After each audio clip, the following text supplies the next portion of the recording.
The last stagecoach had already departed when Joanna Hartley arrived in Tonopah, Nevada, with nothing but a battered trunk and a leather satchel containing her most precious possession, a medical diploma from a women's college back east.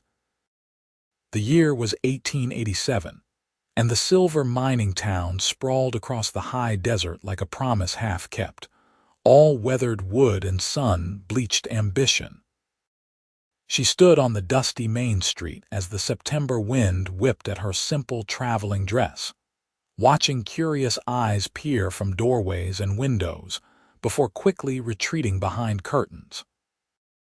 Word traveled fast in small towns, and apparently the news of a woman doctor arriving had preceded her by several days. The boarding house was easy enough to find, a two-story structure with peeling white paint and a crooked sign that read, "Mrs. Patterson's Respectable Lodgings for Ladies." Joanna climbed the steps, her boots echoing on the wooden planks, and knocked firmly on the door. A thin woman in her 50s answered, her gray hair pulled back so tightly it seemed to stretch her features into a permanent expression of disapproval. "Miss Hartley, I presume, Mrs. Patterson said, her voice clipped. "Your room is upstairs, second door on the left. Breakfast is at 7 sharp, supper at 6. No gentlemen callers, no alcohol, and lights out by 10. That will be $3 a week, payable in advance." Joanna paid from her dwindling funds and carried her trunk up the narrow staircase herself, noting how Mrs. Patterson made no offer to help. The room was small but clean, with a single bed, a washstand, and a window overlooking the main street. She unpacked her few belongings, hanging her 2 good dresses in the wardrobe and carefully placing her medical texts on the small table that would serve as both desk and dining surface. The diploma she hung on the wall, a statement of purpose and identity.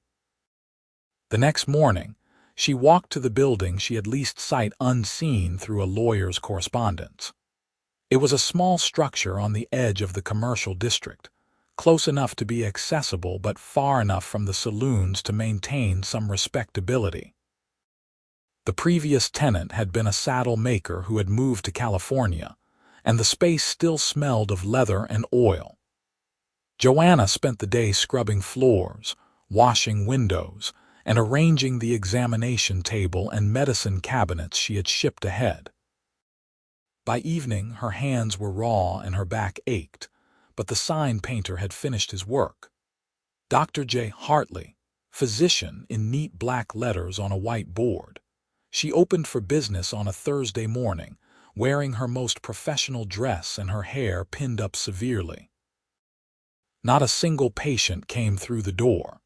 She sat at her desk, reading medical journals and occasionally glancing out the window at the people passing by. Some looked directly at her sign, then hurried past as though afraid to be seen lingering. By the second week, she had treated exactly 3 patients. A Chinese laundry worker with a badly infected cut who had been turned away by the other doctor in town, an elderly prospector with rheumatism who could not afford anyone else, and a young Mexican woman suffering from morning sickness who whispered her thanks in Spanish before slipping out the back door. Joanna treated each one with the same careful attention she would have given the wealthiest patient, but she knew her funds would not last much longer at this rate. The real problem became apparent on her 3rd Sunday in Tonopah, when she decided to attend the community church. She arrived early, taking a seat near the middle of the small wooden building, and watched as the other women filed in. They came in clusters, their Sunday best starched and proper, their hair elaborately styled. Joanna recognized Mrs. Patterson, along with several other women she had seen around town. As each group noticed her, the same pattern repeated: a moment of recognition, a whispered exchange, and then a deliberate choice to sit elsewhere. By the time the service began, Joanna sat alone in her pew, an empty space surrounding her like a moat. After the service, She tried to join the women who gathered in the churchyard, hoping to introduce herself properly. She approached a group of 4 ladies who were discussing the upcoming social. "Good morning," Joanna said with a warm smile. "I am Joanna Hartley. I have recently opened my medical practice on Cedar Street." The women turned to her with expressions ranging from cool to hostile. One of them, a handsome blonde woman in an expensive blue dress, looked her up and down with unconcealed disdain. "Yes, we have heard about you," the woman said. Her name was Catherine Monroe, wife of the bank president. "A woman doctor. How very unusual." "I trained at the Women's Medical College in Philadelphia," Joanna explained, trying to keep her voice pleasant. "I have experience in general medicine and surgery. If any of you or your families should ever need medical care, I hope you will consider my services." "We already have a perfectly competent doctor," another woman said sharply. This was Ruth Henderson, the general store owner's wife. "Dr. Blackwell has been serving this community for 15 years. I am not seeking to replace him," Joanna said, "simply to offer an alternative. Some women might prefer to be treated by another woman, particularly for certain delicate matters." Catherine's eyes flashed with something dangerous. "Are you suggesting that we should be ashamed to be treated by a respectable male physician? Are you one of those modern women who think they know better than nature and God's design?" "I am simply a trained physician offering medical care," Joanna replied, feeling her patience begin to fray. "I apologize if my presence has caused offense. That was certainly not my intention." "Your presence is an affront to decent womanhood," Ruth said, her voice rising slightly. "Prancing around pretending to be a man, examining people's bodies, behaving as though you are something special. A woman's place is in the home, caring for her husband and children, not trying to take employment from men who have families to support." "I have no husband to support me," Joanna said quietly. "Would you prefer I starve? Or perhaps take in laundry?" "Perhaps you should have thought of that before you wasted years on an education that has made you unmarriageable," Catherine said with a cruel smile.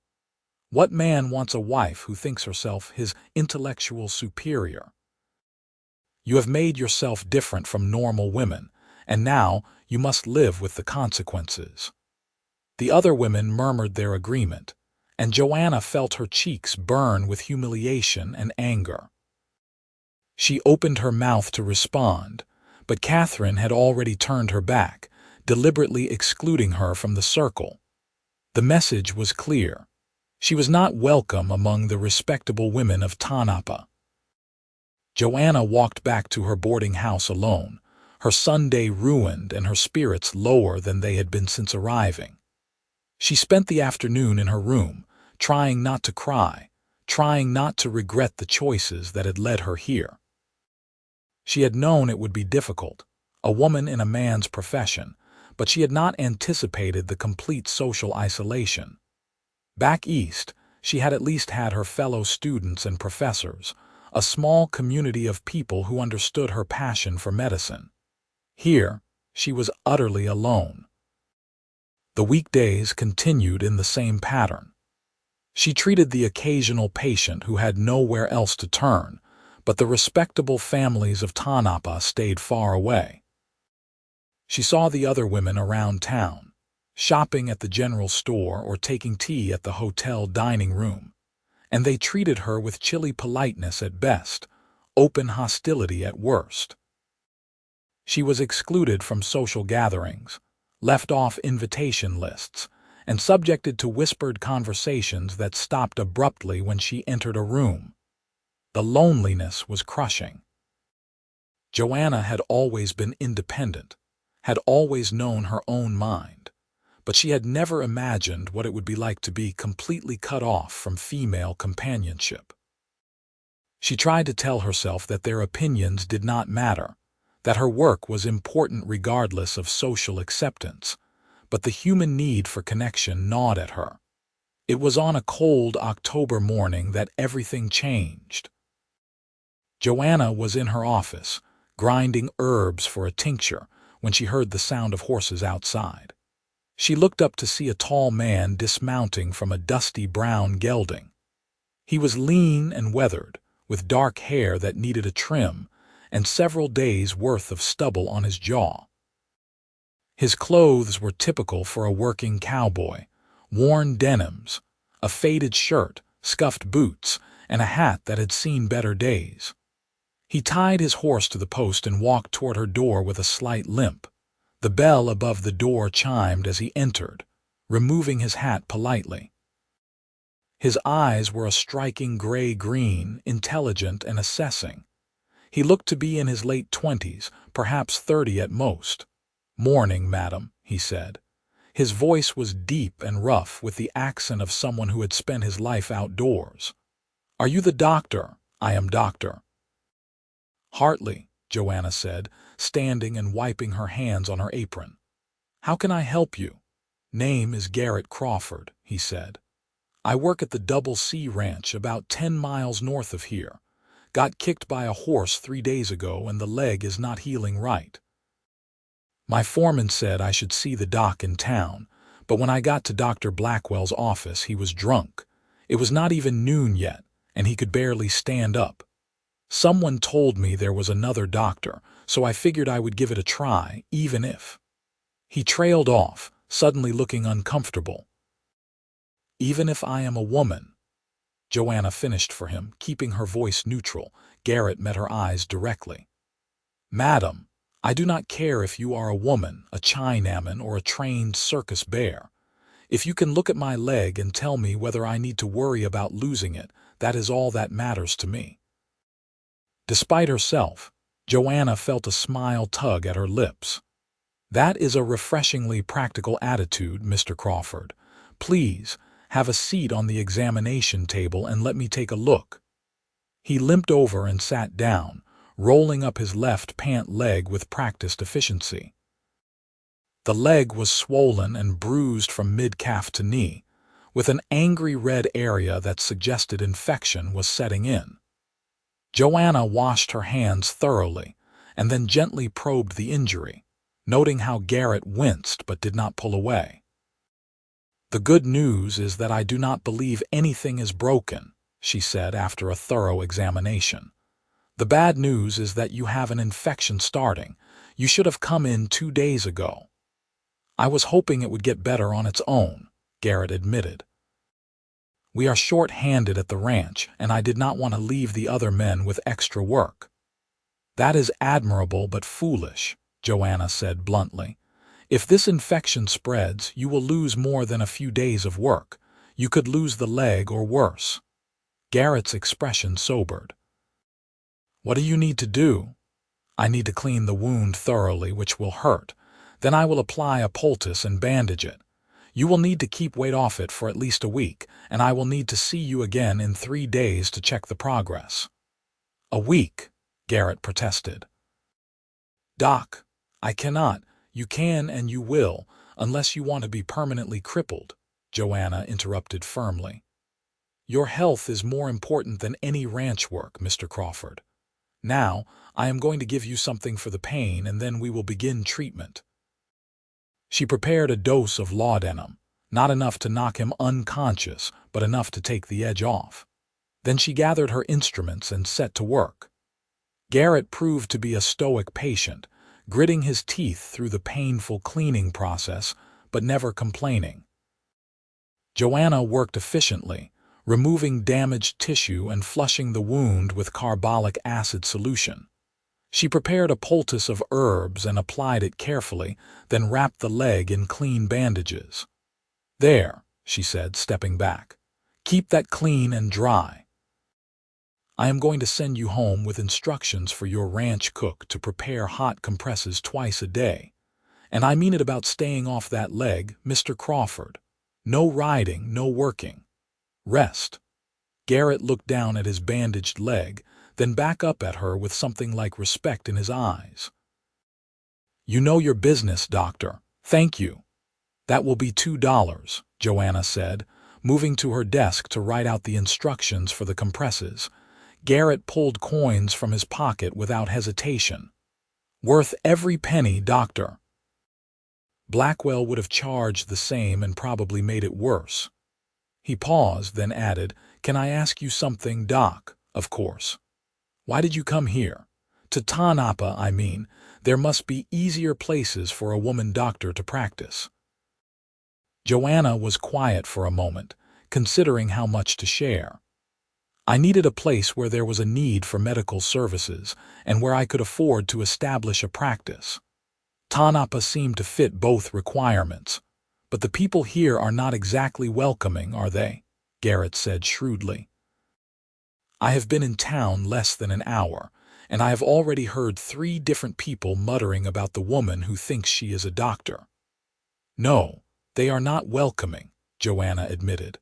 "But I am a good physician, and I believe that will matter more in the long run." Garrett stood carefully, testing his weight on the injured leg. "For what it is worth, Doc, I think you are exactly what this town needs. Most of the so-called respectable folks around here would not last a week doing real work. They just sit around judging everyone else to make themselves feel important." He settled his hat back on his head. "I will be back in 3 days, like you said, and I will spread the word at the ranch that there is a competent doctor in town who actually gives a damn about her patients." After he left, Joanna stood in her office feeling lighter than she had in weeks. It was just one patient, one man who treated her like a professional rather than a curiosity or an abomination, but it felt like a victory. 3 days later, Garrett returned as promised. His leg was significantly improved, the swelling reduced, and the angry redness faded to a healthier pink. Joanna examined it carefully, pleased with the progress. "You followed my instructions," she observed. "Yes, madam." The cook grumbled about the extra work, but he did it. "And I stayed off the leg mostly."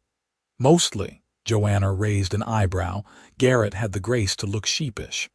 "I had to check on one of the pregnant mares, but I did not put my full weight on it, I swear."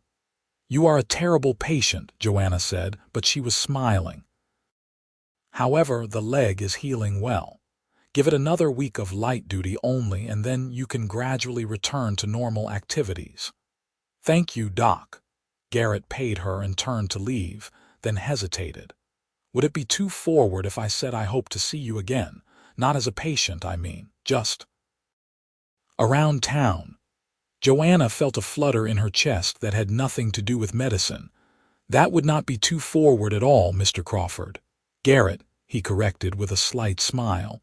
"My friends call me Garrett." "Then you should call me Joanna, at least when I am not acting as your physician." He nodded, his smile widening just a fraction, and left.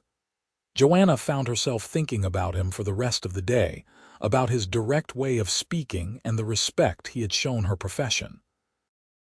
It had been a long time since a man had looked at her as anything other than an oddity. The following week, she was surprised to receive several new patients, all cowhands from the Double C Ranch. A young man with a badly sprained wrist, an older cowboy needing a tooth pulled, another with a persistent cough that turned out to be early pneumonia. Each one mentioned that Garrett had sent them, and each one paid in full without complaint. It was not a flood of business, but it was enough to ease her financial worries slightly. She did not see Garrett himself until the Saturday before Thanksgiving, when he appeared at her office just as she was closing for the day. He was cleaned up this time, his hair trimmed and his face freshly shaved, wearing what were clearly his best clothes. "Evening, Joanna," he said, and she noticed he did not even pretend it was a medical visit. "I was wondering if you might do me the honor of having supper with me." "Nothing fancy, just the hotel dining room, but they do a decent steak." Joanna's first instinct was to refuse. The social consequences of being seen dining with a cowboy would only make her situation worse with the respectable women of town. But then she thought about those same women, about their cruelty and their narrow-minded judgment, and she realized she did not care what they thought. "I would like that very much," she said. They walked to the hotel together as the sun set over the desert, painting the sky in shades of orange and purple. The hotel dining room was moderately busy, and Joanna felt every eye in the room turn toward them as they entered. She held her head high, refusing to show any discomfort. Garrett pulled out her chair with old-fashioned courtesy, and they settled at a corner table. "You know this will cause talk," Joanna said quietly once they had ordered. "Let them talk," Garrett replied. "I have never cared much what people think, and I do not intend to start now." "That must be a liberating way to live. It has its advantages." He leaned back in his chair, studying her with those perceptive gray-green eyes. "Can I ask what made you want to be a doctor? That cannot have been an easy path." Joanna took a sip of water, gathering her thoughts. "My mother died when I was 15. She had been sick for months, just wasting away, and the local doctor kept saying it was just a woman's complaint, nothing to worry about. By the time he realized it was cancer, it was too late. I sat with her at the end, watched her die in agony, and I thought, there has to be a better way. There has to be someone who will take women's pain seriously, who will actually try to help." Garrett's expression softened. "I am sorry about your mother. That must have been hard." "It was. My father never really recovered from losing her. He died 2 years later, and people said it was his heart, but I think it was really grief." She paused as their food arrived, simple but well prepared. "After that, I used my small inheritance to pay for medical school. It was not much, but the college had a scholarship program for women of limited means. I worked as a nurse's aide to earn the rest." "And your family, did they support your decision?" Joanna laughed bitterly. "I have no family left. My mother was an only child, and my father's relatives wanted nothing to do with me once they learned I was attending medical college. They said I was a disgrace to the family name." "Then they were fools," Garrett said flatly. "You should be proud of what you have accomplished." "How many people have the courage to pursue their dreams when everyone around them says it is impossible?" "You are being very kind.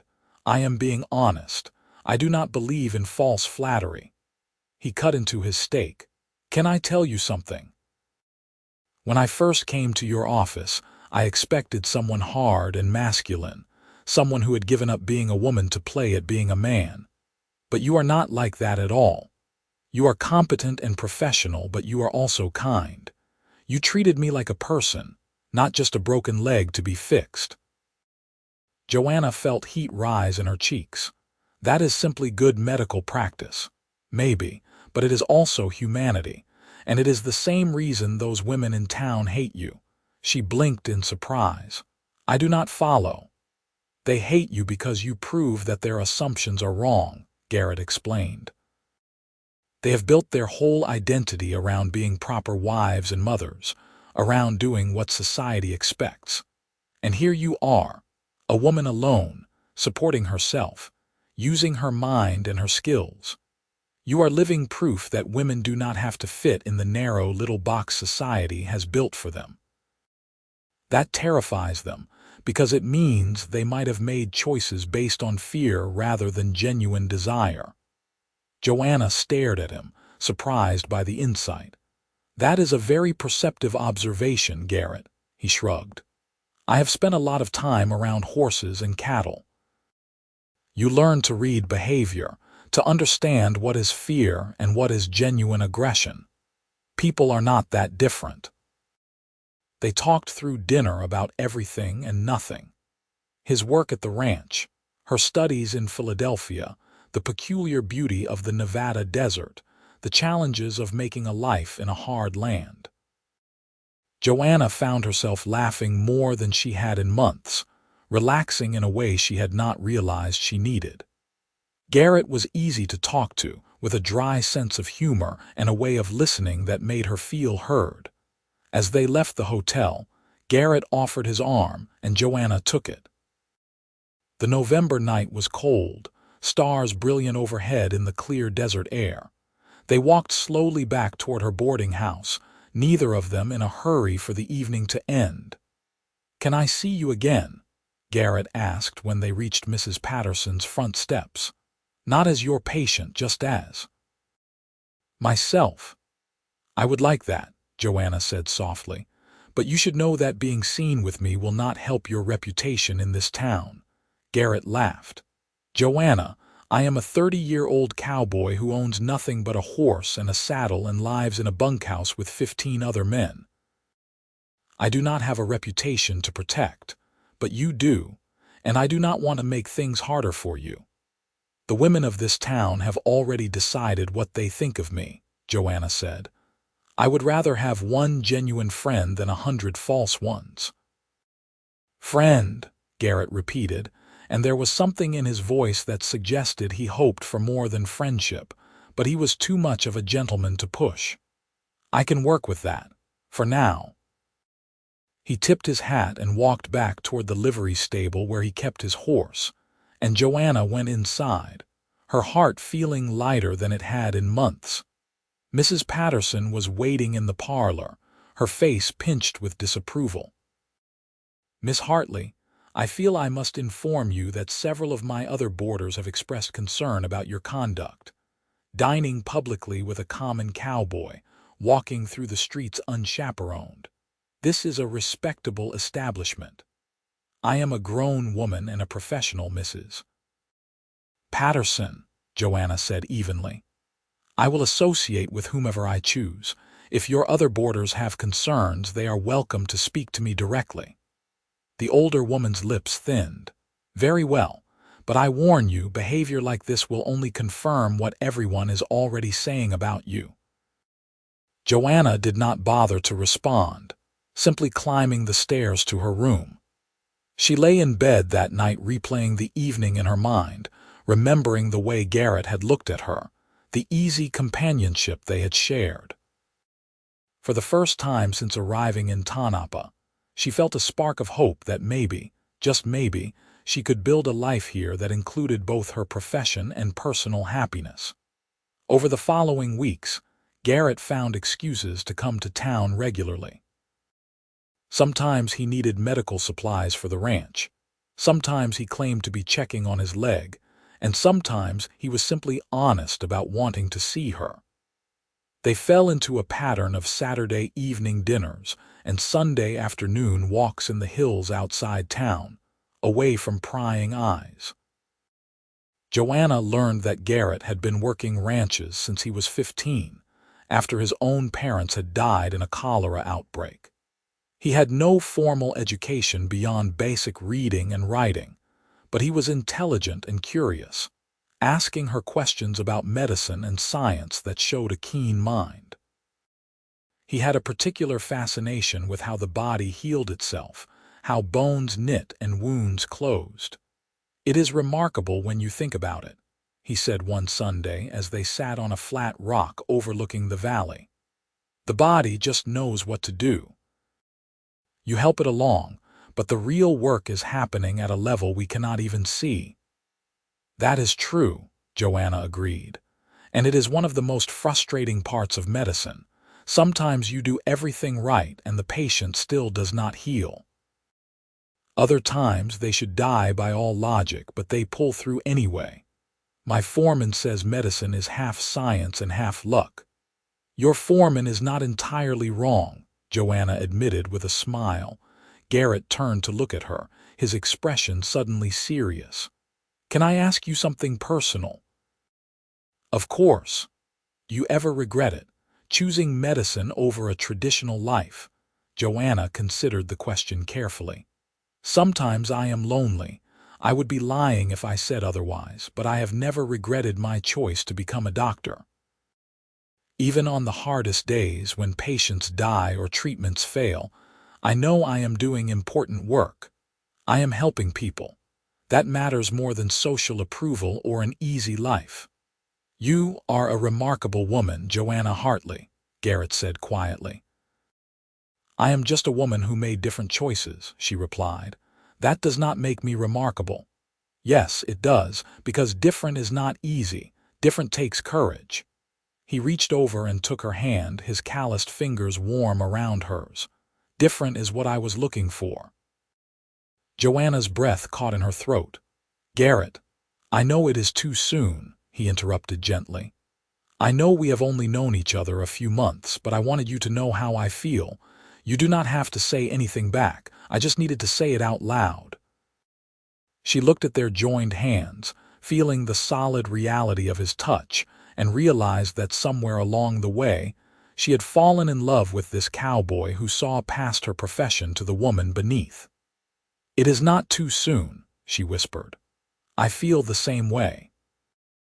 Garrett's face broke into a wide smile, and he squeezed her hand. "Well then, I guess we should figure out what comes next." What came next was complicated. Garrett wanted to court her properly, but that meant enduring the increased hostility from the town's respectable society. The women whispered more loudly now, no longer bothering to hide their disdain. Joanna heard herself called shameless and unwomanly. She was pointedly excluded from the Christmas social and the New Year's dance. Even some of her few patients stopped coming, not wanting to be associated with the scandalous woman doctor who was carrying on with a cowboy. The financial pressure increased. By January of 1888, Joanna was struggling to pay her rent on both the office and her room. She considered closing the practice, perhaps moving to a larger city where she might find more patients, but the thought of leaving Garrett made her chest ache. It was Garrett who came up with a solution, presenting it to her over dinner in late January. "The Double C is looking for someone to provide medical care for the ranch hands on a contract basis. The old doc they used to call out was Blackwell, but the owner will not use him anymore after he showed up drunk to treat a broken arm and said it wrong. I talked to Mr. Carson, the ranch owner, and he is willing to meet with you." "Garrett, you should not have done that," Joanna protested, even as hope flared in her chest. "I do not want you risking your job for me." "I did not risk anything. I just told him the truth, that you are a damn good doctor who actually cares about her patients. He is a practical man. He does not care about your gender. He cares about competence." Garrett leaned forward earnestly. "Joanna, this could solve your money problems and give you steady work. The ranch has 60 men, and they are always getting hurt or sick. You would have more patients than you know what to do with." Joanna met with Mr. Carson the following week. He was a gruff man in his 60s, weathered by decades of hard work, with sharp eyes that assessed her thoroughly. "Garrett speaks highly of you," he said without preamble. "Says you saved his leg when it was going bad. That true?" "I treated an infection before it became life-threatening," Joanna said. "Mr. Crawford is prone to downplaying his medical issues." Carson's mouth twitched in what might have been a smile. "That sounds like Garrett. Here is what I need, Dr. Hartley. I need someone I can call on when one of my men gets hurt or sick. I need someone who will come out to the ranch when necessary and treat the boys fairly. I will pay you a monthly retainer plus additional fees for serious cases. In exchange, I need you available when we need you. What about the other doctor in town?" "Blackwell is a drunk," Carson said bluntly. "I am done risking my men's lives on his shaky hands. If you are willing to do the work, the job is yours." Joanna did not hesitate. "I accept." The contract with the Double C changed everything. The steady income meant she could keep her office in town while also serving the ranch. And the ranch hands proved to be grateful patients who spread word of her competence to other ranches in the area. By March, she was busier than she had ever been, treating everything from broken bones to pneumonia to a difficult childbirth when one of the ranch hands' wives went into early labor. The increased visibility did nothing to improve her standing with the town's women, however. If anything, they became more hostile. She overheard Catherine Monroe telling someone that Joanna was running a brothel disguised as a medical practice, servicing all those lonely cowboys. The accusation was so absurd and vicious that Joanna wanted to march over and confront the woman, but Garrett talked her down. "She is trying to provoke you," he said. "If you react, she wins. But if you ignore her and keep doing good work, eventually people will see the truth." "When, Garrett? When will people see the truth? It has been 6 months and they still treat me like a pariah." "I know it is hard," he said gently, pulling her into his arms. They were in her office after hours, one of the few places they could have real privacy. "But you are changing minds, even if you do not see it. The men at the ranch respect you. Their families are starting to trust you. It is happening slowly, but it is happening." Joanna buried her face in his chest, breathing in the familiar scent of him, leather and horses and the sage that grew wild on the range. "I am so tired of fighting, Garrett, tired of having to prove myself every single day." "Then stop fighting," he said. "Just be yourself. Do your work. Love me. Let the rest take care of itself." She pulled back to look at him. "You make it sound so simple." "It is simple, not easy, but simple." He cupped her face in his hands. "Marry me, Joanna," she froze, her heart pounding. "What, marry me?" he repeated. "I love you, you love me. We are good together. Why should we wait, Garrett? I cannot ask you to tie yourself to someone the whole town despises. You are not asking, I am offering, and I do not give a damn what the town thinks." His thumbs stroked her cheeks gently. "I want to build a life with you. I want to wake up next to you every morning and fall asleep beside you every night. I want to support your work and celebrate your successes and hold you when things are hard. I want all of it, Joanna. I want you." Tears spilled down her cheeks. "You could have any normal woman. Someone who would be a proper wife, who would make your life easier. I do not want a normal woman. I want you exactly as you are. Your intelligence, your passion, your stubbornness, your dedication, all of it," he smiled. "Different is what I was looking for, remember?" "Yes," Joanna whispered. "Yes, I will marry you." Garrett kissed her then, deeply and thoroughly, and Joanna felt the last of her defenses crumble. She had been alone for so long, fighting so hard to prove herself, that she had almost forgotten what it felt like to be cherished. They married in April of 1888, in a simple ceremony at the small church with only a handful of witnesses. The ranch foreman and his wife, a few of Garrett's friends from the Double C, and the elderly prospector who had been one of Joanna's first patients. The respectable women of Tonopah were conspicuously absent, but Joanna found she did not care. She wore a simple cream-colored dress and carried wildflowers picked from the hills, and Garrett looked at her like she was the most beautiful thing he had ever seen. Mr. Carson gave them a wedding gift that solved one of their immediate problems: a small house on the edge of the ranch property. It was nothing fancy, just 3 rooms and a porch, but it was theirs. Garrett made furniture in his spare time, and Joanna sewed curtains and planted a vegetable garden. She kept her office in town but spent her evenings at the ranch house, and slowly it began to feel like home. The first real test of their marriage came in June, when a summer fever swept through the area. Joanna worked around the clock, traveling between the ranch and town, treating patients wherever she found them. Garrett supported her completely, bringing her food when she forgot to eat, rubbing her shoulders when she was too exhausted to stand, and never once complaining about the long hours. The fever hit the Chinese quarter of Tonopah particularly hard, crowded conditions making the spread inevitable.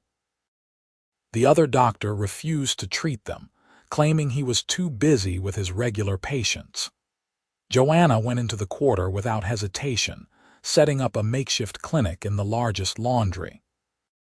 She worked alongside the community herbalist, an elderly man named Mr. Chen who knew more about medicinal plants than anyone she had ever met.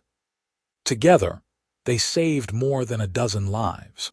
When the fever finally burned itself out, Mr. Chen bowed deeply to her. "You are a healer with an honorable heart," he said in careful English. "My people will not forget your kindness." The Chinese community became some of her most loyal patients after that, and several of the Mexican families who had also received her care during the outbreak began coming to her office openly.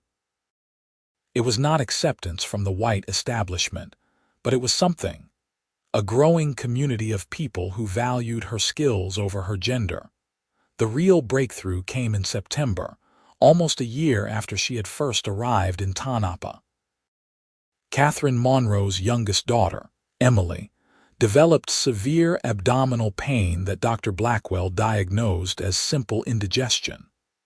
When the pain worsened over 2 days, becoming unbearable, Catherine finally swallowed her pride and sent her husband to fetch Joanna.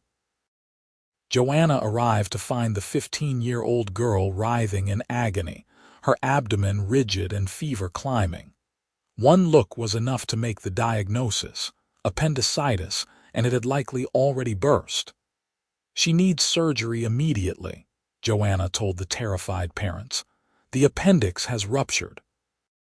If I do not operate now, the infection will spread through her entire body." "Surgery?" Catherine's face was white with fear. "But you are just a woman. You cannot possibly—" "I have performed this operation 3 times during my training," Joanna interrupted. "I can do it." "But we do not have time to argue. Every minute we waste puts Emily's life at greater risk." Mr. Monroe looked at his daughter, then at Joanna. "Do it. Save her." Joanna sent for Garrett to help her transport supplies from her office, and she set up an operating theater in the Monroes' dining room. She had never performed surgery under such primitive conditions, but there was no alternative, with Garrett assisting and Mrs. Monroe holding her daughter's hand. Joanna administered chloroform and began the operation. It was delicate, painstaking work. The appendix had indeed ruptured, and she had to clean out the infection meticulously before closing. The entire procedure took nearly 2 hours, and when she finally straightened up, her back aching and her hands trembling with exhaustion, she allowed herself a small moment of hope. "She has a chance," she told the parents. "The next 24 hours will be critical. If she survives the night without fever spiking, she should recover." Joanna stayed at the Monroe house for the next 36 hours, monitoring Emily's condition closely. Garrett brought her changes of clothes and food, his presence a steady comfort. Emily's fever did spike briefly, but Joanna managed to bring it down with cold compresses and careful dosing of willow bark tea. By the second morning, the girl was awake and asking for water. Catherine Monroe watched Joanna with tears streaming down her face. "You saved her life. My baby would have died if not for you." "She is a strong girl," Joanna said gently. "She fought hard." "I am sorry," Catherine said suddenly, "for everything. The things I said about you, the way I treated you. You are a brilliant physician, and I was too prejudiced to see it. Can you forgive me?" Joanna looked at the woman who had made her life so difficult, who had led the social ostracism and spread vicious rumors. She could have held on to her anger, could have thrown Catherine's own words back at her, but she was too tired for bitterness. "You were afraid," Joanna said simply. "People say cruel things when they are afraid. I forgive you, Mrs. Monroe." Word of Emily's miraculous recovery spread through Tonopah like wildfire. Within a week, Joanna had more patients than she could handle.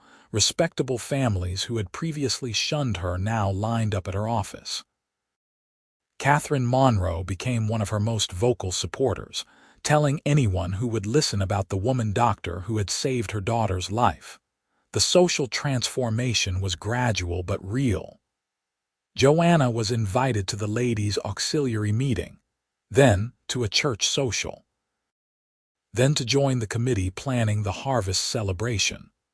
The women who approached her were often awkward, not quite knowing how to bridge the gap they had created, but they were trying. Not everyone changed their minds. Ruth Henderson remained hostile, and there were others who still whispered that a woman doctor was unnatural. But Joanna found she no longer cared as much. She had her work, she had Garrett, and she had a growing circle of people who valued her for who she was. In December of that year, Joanna discovered she was pregnant. The news filled her with a complicated mix of emotions. She was thrilled at the prospect of having a child with Garrett, but she worried about what pregnancy and motherhood would mean for her practice. Garrett's reaction was pure joy. "A baby," he said, his hand resting gently on her still flat belly. "We are going to have a baby. Are you sure you are ready for this?" Joanna asked. "A child will change everything."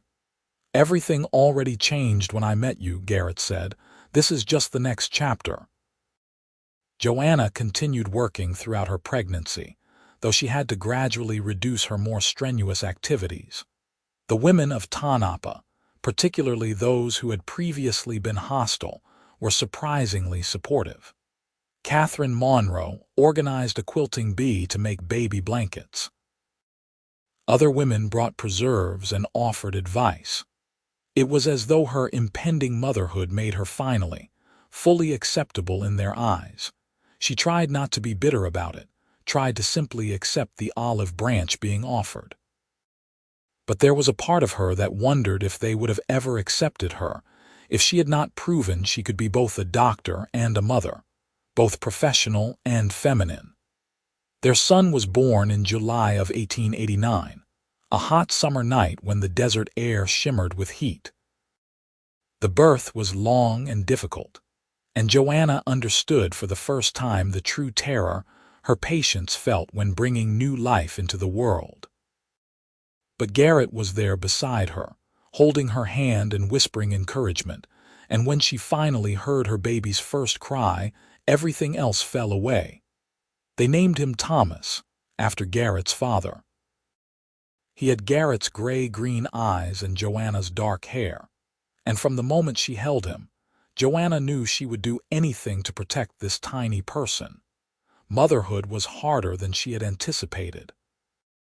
Thomas was a fussy baby who did not sleep well, and Joanna was exhausted trying to balance caring for him with maintaining her practice. Garrett helped as much as he could, but his work at the ranch meant long hours away.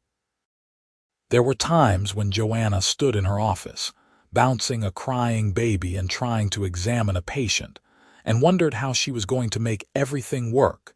It was Mr. Chen who offered an unexpected solution.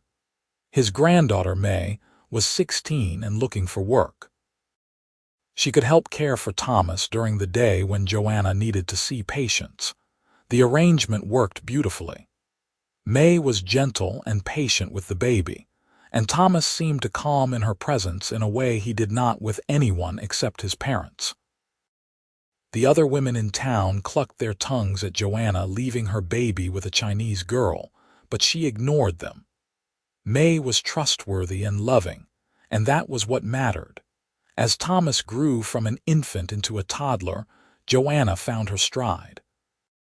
She learned to be more efficient with her time, to prioritize and delegate. She trained a young man named Peter who wanted to become a doctor himself to serve as her assistant, handling routine cases while she dealt with the more complex ones. The practice thrived, and she and Garrett built a comfortable life together. The years passed in a blur of work and family. Thomas started school, a bright boy who inherited his mother's curiosity and his father's steady temperament.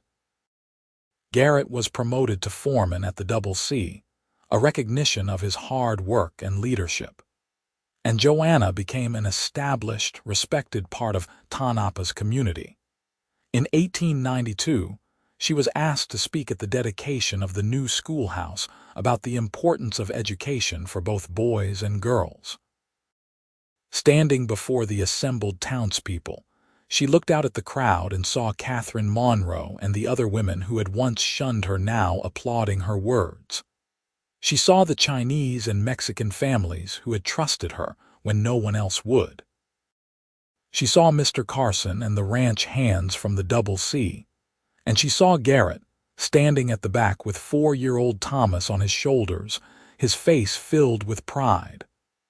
"I came to Tonopah 5 years ago as a stranger," she said. "I was different from what people expected, and that difference frightened some people. But I have learned that difference is not something to fear. It is something to celebrate, because it is our differences that make us strong, that allow us to grow and change and become better than we were." After the ceremony, Catherine approached her with a rare smile. "You have come a long way, Dr. Hartley." "We all have," Joanna replied. "Thank you for giving me a second chance." "No, thank you for not giving up on us," Catherine said. "You could have left when we treated you so badly. But you stayed, and you showed us a better way." That evening, as Joanna sat on the porch of their house with Garrett, watching Thomas play in the yard, she reflected on how much had changed. The woman who had arrived in Tonopah alone and desperate now had a thriving practice, a loving husband, a beautiful son, and a place in the community. "What are you thinking about?" Garrett asked, his arm around her shoulders. "How lucky I am," Joanna said. "How different my life could have been." "Different," Garrett mused. "That word has become important to us, has it not?" "It has. Because you saw my difference as something valuable rather than something wrong. You gave me hope when I needed it most." "You gave me purpose," Garrett replied. "Before you, I was just drifting through life, working from one day to the next without any real direction. You showed me what it meant to care about something bigger than myself." They sat in comfortable silence as the sun set over the desert, painting the sky in brilliant shades of orange and red. Thomas ran up to the porch, breathless and excited, holding a lizard he had caught. "Mama, look. Can we keep him?" "Lizards are happier in the wild, sweetheart," Joanna said gently. "But you can watch him for a few minutes before you let him go." Thomas settled at their feet, studying his captive with intense concentration, and Joanna felt Garrett's hand find hers. 5 years ago, she had stood in the Tonopah street alone and uncertain, wondering if she had made a terrible mistake. Now, surrounded by her family, she knew with absolute certainty that every hardship had been worth it.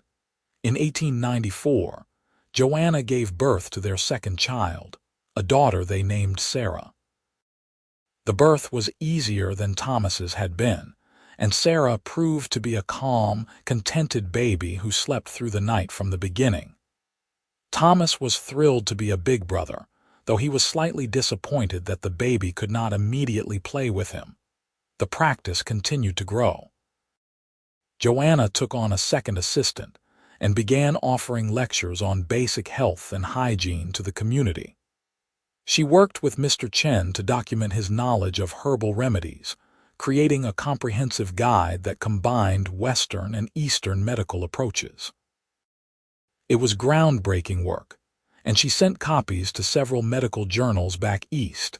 Garrett thrived as foreman, earning enough that they could expand their small house, adding 2 bedrooms and a proper study for Joanna. He taught Thomas to ride and to understand the land, passing on the skills his own father had taught him. And he continued to be Joanna's strongest supporter, her anchor in difficult times, and her partner in every sense of the word. By 1896, when they had been married 8 years, Tonopah was growing rapidly. New silver strikes brought an influx of people, and the town was transforming from a rough mining camp into a proper community. There was talk of bringing in the railroad, of building a proper hospital. Joanna was approached by investors about expanding her practice into a full medical clinic with multiple doctors. It was overwhelming and exciting and terrifying all at once. She discussed it with Garrett late into the night, weighing the opportunities against the risks. "You built something remarkable here," Garrett said. "Whatever you decide, I will support you, but do not forget to ask yourself what you really want. Not what people expect, not what seems most profitable, but what will make you happy." Joanna thought about his words for several days. What did she really want? She had proven herself as a doctor, had gained the respect of her community, had built a successful practice. But did she want to manage a large clinic, dealing with finances and personnel issues? Or did she want to continue doing what she loved most? Directly caring for patients in the end, she decided to expand modestly, bringing in one more doctor to help with the growing patient load, but maintaining the personal touch that had always been her practice's hallmark. She chose a young woman fresh from medical school, Dr. Margaret Reynolds, who reminded Joanna of herself a decade earlier, brilliant, determined, and terrified of failing. "I know what it is like to be a woman in this profession," Joanna told Margaret on her first day. "I know how hard people will try to tear you down, but I also know that if you stay true to yourself and your calling, you can make it. I will support you however I can." Margaret's eyes filled with tears. "Thank you, Dr. Hartley. You have no idea what it means to have a mentor who understands." "Oh, I think I do," Joanna said with a smile. Working with Margaret was rejuvenating. She reminded Joanna why she had chosen medicine in the first place, and together they pushed each other to be better physicians. They developed new protocols for treating mining injuries and implemented a public health program to improve sanitation in the poorer sections of town. The work was demanding but fulfilling. And through it all, Garrett was there, steady and supportive, making sure she remembered to rest, to eat, to spend time with their children. Thomas was 8 now, a thoughtful boy who loved books and nature in equal measure.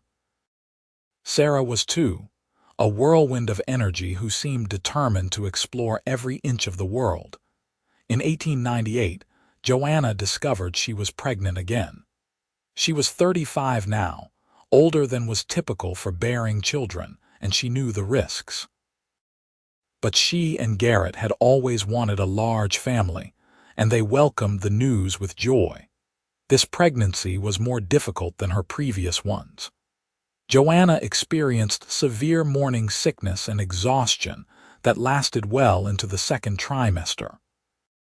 She had to reduce her hours at the clinic, relying more heavily on Margaret to handle the day-to-day cases. It was hard for her to step back, to trust someone else with her patients, but it was also a lesson in letting go. Their third child, a son they named Andrew, was born in March of 1899. The labor was long and frightening, with complications that left Joanna hemorrhaging badly. If not for Margaret's quick thinking and skilled intervention, she might not have survived. The experience gave her a new understanding of maternal mortality, of the very real dangers women faced in childbirth. She had always known it intellectually, but experiencing it herself was different. During her recovery, she and Margaret began developing a program for expectant mothers, providing education and regular checkups to reduce complications. Andrew was a healthy baby, thankfully, with Joanna's dark eyes and Garrett's easy temperament. Thomas and Sarah adored their new brother, fighting over who got to hold him. And Garrett, now 41, seemed to grow even more patient and loving with each child they added to their family. Life settled into a comfortable rhythm. The clinic thrived under the partnership of Joanna and Margaret. Thomas started showing an interest in medicine, asking questions about his mother's work and reading her medical texts. Sarah was enrolled in school, where she demonstrated a fierce intelligence and an independent streak that reminded everyone of her mother. In 1901, Tonopah finally got its railroad connection, and with it came new opportunities and challenges. The town's population exploded, and so did the demand for medical services. Joanna and Margaret hired 2 more doctors and expanded into a proper clinic with 10 beds for patients who needed extended care. It was not quite the hospital that had been envisioned, but it was substantial, and Joanna took pride in what they had built. She was 40 years old now, with gray starting to thread through her dark hair, but she felt more confident and capable than ever before. One evening in October of that year, the town held a celebration to mark the 15th anniversary of the railroad. Joanna attended with her family, wearing a new dress that Garrett had bought her as an anniversary gift. They had been married 13 years now, and she loved him more deeply than she had thought possible. As they stood watching the fireworks explode over the desert, Thomas and Sarah exclaiming with delight while Andrew slept peacefully in Garrett's arms, Joanna felt a profound sense of contentment. She thought back to that first day in Tonopah when she had stood alone and uncertain, wondering if she would ever find acceptance. She had found something better than acceptance. She had found purpose, community, love, and family. She had proven that a woman could be both a skilled professional and a devoted wife and mother, that different did not mean lesser, that courage and persistence could overcome prejudice. "What are you smiling about?" Garrett asked, noticing her expression. "Just remembering how scared I was when I first arrived here," Joanna said, "how alone I felt." "You were brave," Garrett said, "braver than anyone I have ever known." "I did not feel brave. I felt terrified." "That is what courage is," he replied. "Being terrified but doing the right thing anyway." He shifted Andrew to one arm and put the other around her waist, pulling her close. "Thank you for taking a chance on this town, on me." "Thank you for seeing me when no one else would," Joanna said softly. "For loving the parts of me that the world said were wrong."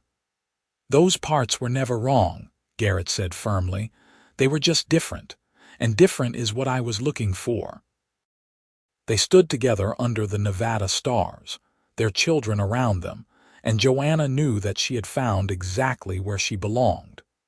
The years continued to pass in a steady progression of seasons and milestones. Thomas graduated from school in 1904 with honors and announced his intention to attend medical school. Joanna and Garrett were bursting with pride, and she used her connections back east to help him gain admission to a prestigious program.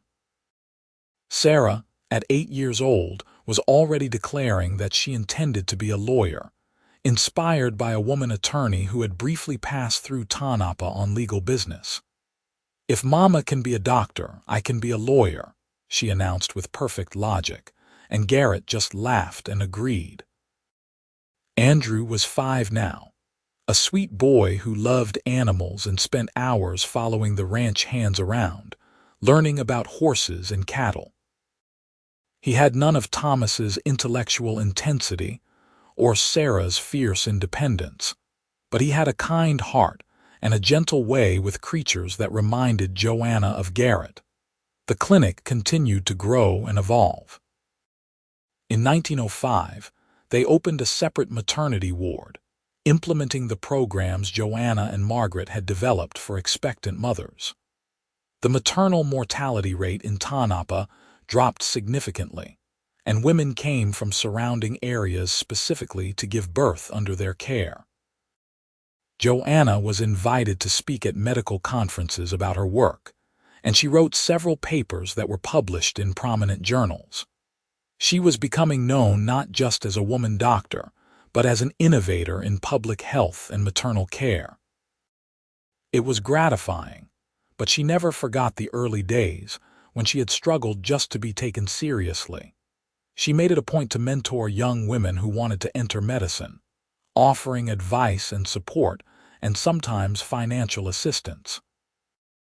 Over the years, she helped a dozen women get their medical training and several of them returned to practice in Nevada, spreading quality health care throughout the state. In 1908, Garrett was offered a partnership in the Double C Ranch. Mr. Carson, now in his 80s, wanted to retire, and he trusted Garrett to help manage the property. It was a huge opportunity, one that would provide financial security for their family for generations. Garrett discussed it with Joanna at length before accepting. "It will mean more responsibility, more time away from home. I do not want to do it if it will hurt our family." "Our children are growing up," Joanna said practically. "Thomas is already away at school and Sarah and Andrew are in school during the day. I think you should do it. You have worked for this your entire life." So Garrett became a partner in one of the largest ranches in Nevada, a remarkable achievement for a man who had started as a simple cowboy. He approached the work with the same steady competence he brought to everything, and the ranch prospered under his management. In 1910, Thomas graduated from medical school and announced his intention to return to Nevada to practice. "I want to work with you and Dr. Reynolds," he told his mother. "I want to help the people here the way you have." Joanna had to wipe tears from her eyes. Her son, a doctor, it was almost too much joy to contain. Thomas joined the clinic that summer, bringing fresh energy and new techniques he had learned in his training. He was particularly interested in surgery, and he and Joanna worked together to expand the clinic's surgical capabilities. Father and son working side by side in the family business, except the business was saving lives. Sarah, true to her word, was preparing to go east for law school. At 14, she was already formidable, with her mother's intelligence and her father's steadiness. Andrew, at 11, was beginning to talk about becoming a veterinarian, combining his love of animals with an interest in healing. Joanna looked at her children and marveled at how they had each found their own paths, unafraid to pursue their dreams. They had grown up watching their mother work, had seen their parents' partnership of equals, and it had shaped them into confident, compassionate people. In 1912, Joanna turned 50. The clinic threw her a surprise party, attended by what seemed like half the town. Catherine Monroe, now elderly but still sharp, stood up and gave a speech about how Joanna had changed Tonopah for the better. "25 years ago we were fools," Catherine said bluntly. "We saw a woman doctor and we reacted with fear and prejudice, but Dr. Hartley did not let our ignorance stop her. She persevered, she proved herself, and she showed us a better way. Because of her, this town has become a place where anyone can pursue their dreams, regardless of gender or background. That is a remarkable legacy." The crowd applauded, and Joanna stood to respond, her eyes sweeping over the assembled faces. Patients she had treated, colleagues she had trained, friends she had made, and family she cherished. "I did not change this town alone," she said. "Every person here contributed. Every patient who trusted me, every person who gave me a second chance, every family who supported my work, and especially my husband, Garrett, who saw me for who I truly was when no one else would. He taught me that being different is not a weakness, it is a strength. That lesson has sustained me through every challenge." Garrett, standing at the back of the room, met her eyes and smiled, and Joanna felt the same flutter in her chest that she had felt 25 years ago when he first walked into her office. That night, lying in bed in the house they had built together, she reflected on the incredible journey her life had been.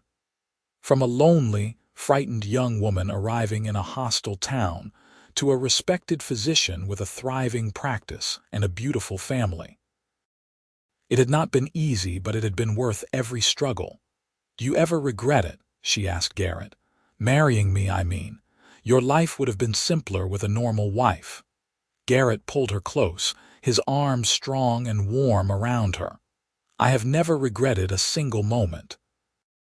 You made my life richer, fuller, more meaningful than I ever imagined possible. And you gave me 3 incredible children and more love than any man deserves."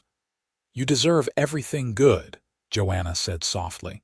"You saw me when I was invisible. You loved me when I was unlovable." "You were never unlovable," Garrett corrected. "You were just different, and different is what I was looking for." They fell asleep wrapped in each other's arms, and Joanna dreamed of the future.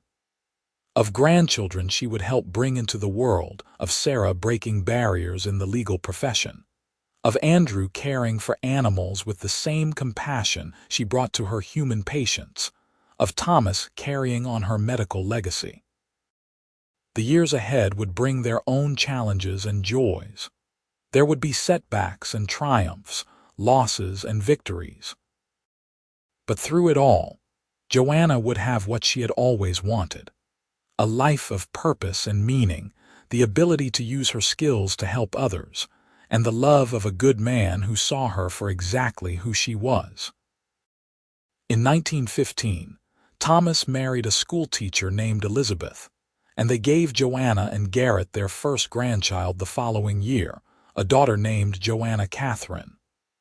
Holding her namesake for the first time, Joanna wept with joy. Sarah graduated from law school in 1917 and opened a practice in Carson City, becoming one of the first female attorneys in Nevada.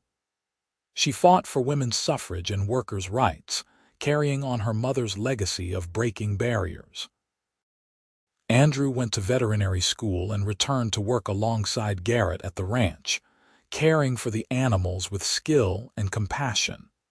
By 1920, Joanna was 58 and beginning to think about slowing down. She had trained a new generation of doctors, including 3 more women, and the clinic was thriving. She started reducing her hours, spending more time with Garrett and their growing family. They had 5 grandchildren now, with more on the way, and the little house on the ranch had become the center of family gatherings. Joanna loved cooking Sunday dinners for the whole crowd, watching her children and grandchildren laugh and play together. Garrett was 62, still strong but beginning to feel the effects of a lifetime of hard work. They talked about traveling, about seeing the places they had only read about in books. But mostly, they were content to be exactly where they were, surrounded by the life they had built together. On their 32nd wedding anniversary in April of 1920, they took a ride out into the desert, just the 2 of them, like they had done in the early days of their courtship. They sat on the same flat rock where Garrett had first told her he loved her, looking out over the valley that had been their home for more than 3 decades. "You remember the first day you came to my office?" Joanna asked. "Of course," Garrett said. "You were grinding herbs, and you looked up at me like you were ready to throw me out if I caused trouble. I thought you were just another cowboy who would not take me seriously. And I thought you were the most interesting person I had ever met." Garrett took her hand, his fingers threading through hers in a gesture that had become as natural as breathing. "I knew that day that my life was about to change." "Mine too," Joanna said, "though I was too stubborn to admit it at first. You were scared." "Terrified," she agreed. "But you made me feel safe. You made me feel seen." They sat in comfortable silence, watching the sun paint the desert in shades of gold and amber. 32 years together, and Joanna still felt the same love, the same connection, that she had felt in those early days. It had deepened and matured, weathered storms and celebrated triumphs, but at its core it remained unchanged. "Thank you," she said softly. "For what?" "For loving me. For seeing past what the world said I should be and loving who I actually was. For building this life with me." Garrett raised her hand to his lips and kissed it gently. "Loving you was the easiest thing I ever did. You are remarkable, Joanna Hartley Crawford. You always have been." As they rode back to the ranch as the stars began to appear in the darkening sky, Joanna reflected on the incredible fullness of her life. She had achieved her dream of becoming a doctor, had built a practice that served thousands of patients, had trained and mentored a new generation of physicians. But more than that, she had found love and family and belonging in a place that had initially rejected her. She had proven that being different was not a weakness, but a strength, that courage and perseverance could overcome prejudice, that one person standing firm in their convictions could change an entire community. And she had done it all with Garrett by her side, the cowboy who had looked at her differences and said they were exactly what he was looking for. Their story became legend in Tonopah, told and retold as an example of what was possible when you stayed true to yourself. Young women pointed to Joanna as proof that they could pursue any dream, regardless of what society said. And young men learned from Garrett that real strength meant supporting your partner, not trying to diminish them. In 1925, on her 63rd birthday, the town dedicated a new hospital wing in Joanna's honor. She stood at the ceremony, now white-haired but still sharp-minded and active, surrounded by her children and grandchildren and the community she had served for nearly 40 years. "I came to Tonopah as an outsider," she said in her speech. "I was different, and that difference made people uncomfortable. But this town taught me that with patience and persistence, minds can be changed and hearts can be opened. And I learned that finding one person who truly sees you, who loves you for exactly who you are, can give you the strength to face any challenge. My husband Garrett gave me that strength, and together we built a life beyond anything I could have imagined." Garrett, now 77 and moving more slowly but still steady, stood beside her, his hand in hers. They had been married 37 years, and the love between them was visible to everyone who saw them together. The hospital wing opened to serve women and children specifically, providing the kind of compassionate, comprehensive care that Joanna had pioneered. It would serve the community for generations, a lasting testament to her work.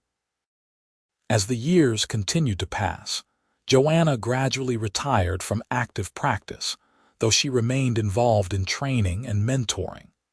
She and Garrett spent their days surrounded by family, watching their grandchildren grow and welcoming great-grandchildren into the world. They took the trips they had always dreamed of, visiting San Francisco and even traveling back east to see the changes in the cities where they had both been young. But they always returned to Tonopah, to the desert they had made their home, to the community they had helped build. And every Sunday, weather permitting, they rode out to their special rock and sat together, holding hands and watching the sunset, just as they had done for more than 40 years. Their love story became the kind that people aspired to, a partnership of equals, built on mutual respect and genuine affection, enduring through hardships and flourishing in good times. They had proven that true love was not about finding someone perfect, but about finding someone who loved you perfectly, exactly as you were. In 1930, Joanna turned 68. She was in good health, still sharp-minded, still passionate about medicine and helping others. Garrett was 82, slowed by age but still the steady, supportive presence he had always been. They celebrated their 42nd wedding anniversary surrounded by 3 children, 9 grandchildren, and 4 great-grandchildren, a family that bore testament to the love they shared. That evening, sitting on their porch and watching the stars come out over the Nevada desert, Joanna leaned against Garrett's shoulder and sighed contentedly. "What are you thinking about?" he asked, the same question he had been asking for more than 40 years. "How grateful I am," she said. "For all of it, the struggles and the triumphs, the hard days and the good ones. For you most of all. We built something good, did we not?" Garrett said softly. We built something extraordinary, Joanna corrected. We changed minds, opened doors, and created opportunities for people who came after us. We raised 3 remarkable children who are changing the world in their own ways. We loved each other through everything. What more could anyone ask for? Nothing, Garrett agreed. We have everything that matters. They sat together in the gathering darkness, their hands intertwined, 2 people who had defied expectations and overcome prejudice to build a life of love and purpose. The woman who had been shunned for being different, and the cowboy who had declared that different was exactly what he was looking for, had created a legacy that would endure for generations. Their story was one of courage and compassion, of perseverance and partnership, of love that saw past surface differences to the soul beneath. It was a story that proved that one person standing firm in their convictions could change a community, and that finding your perfect partner could give you the strength to change the world. As the stars wheeled overhead in the vast Nevada sky, Joanna and Garrett sat together in perfect contentment, their love as constant as the desert itself. Their legacy secured not just in buildings and institutions, but in the lives they had touched and the barriers they had broken. They had lived fully, loved deeply, and created a family and community that reflected their values of acceptance, compassion, and the celebration of differences. It was, in every sense that mattered, a happy ending to a love story that had begun with a cowboy walking into a doctor's office and seeing not a woman pretending to be something she was not, but a remarkable human being exactly as she was meant to be. Different, extraordinary, and absolutely perfect.